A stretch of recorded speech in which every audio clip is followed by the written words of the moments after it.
great riches, that be poor in spirit. Then will the heavens tremble and the earth move. Men will quake in fear, and while terror walks with them, the heralds of doom will appear. Woe! They will come softly as thieves to the tombs. Men will know them not for what they are. Men will be deceived.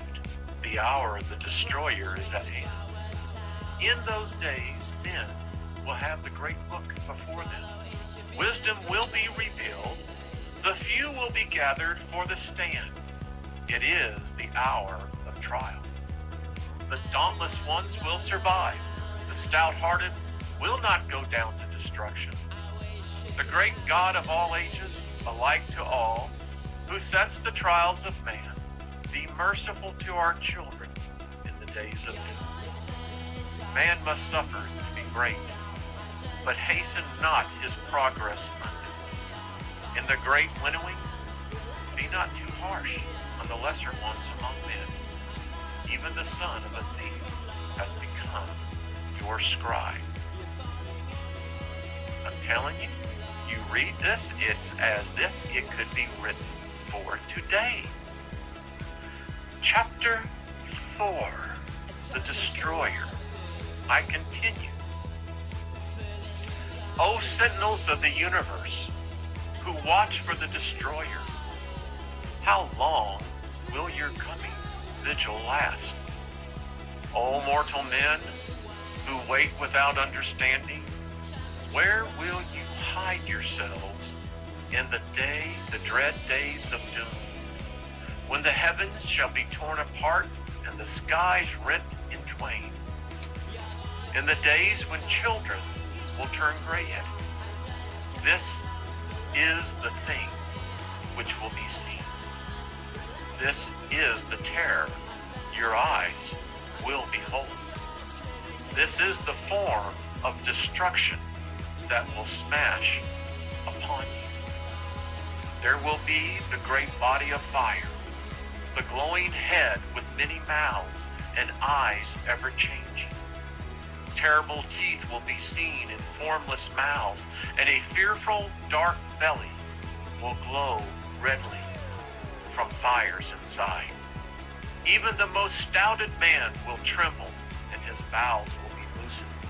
For this is not a thing understandable to men.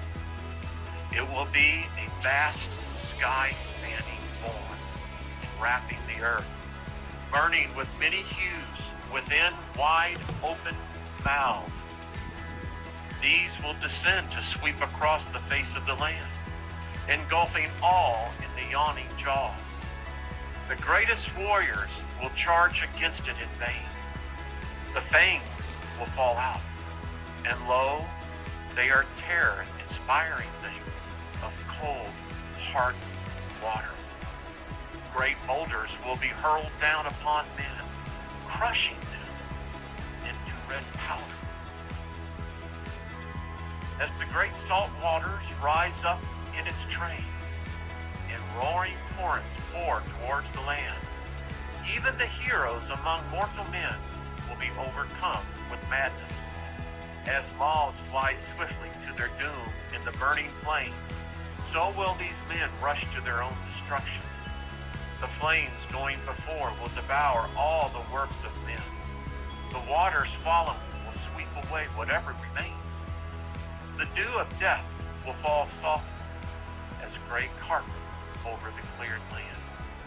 Men will cry out in their madness, "Oh, whatever being there is, save us from this tall form of terror. Save us from the gray dew of death." Chapter 5, The Destroyer, Part 3. The doom shape, called the Destroyer in Egypt, was seen in all the lands whereabouts. In color, it was bright and fiery, in appearance changing and unstoppable. It twisted about itself like a coil, like water bubbling into a pool from an underground supply. And all men agree it was the most fearsome sight. It was not a great comet or a loosened star, but being more like a fiery body of a flame. Its movements on high were slow. Below it swirled in the manner of smoke, and it remained close to the sun, whose face it hid. There was a bloody redness about it, which changed as it passed along its course. It caused death and destruction in its rising and setting. It swept the earth with gray cinder rain and caused many plagues, hunger, and other evils. It bit the skin of men and beasts until they became molded with sores. The earth was troubled and shook. The hills and mountains moved and rocked. The dark smoke filled heavens, bowed over earth, and a great howl came to the ears of men, borne to them upon the wings of the wind. It was the cry of the dark Lord, the master of dread.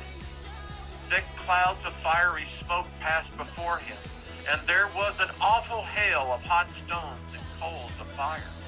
The doom-shake thundered sharply in the heavens,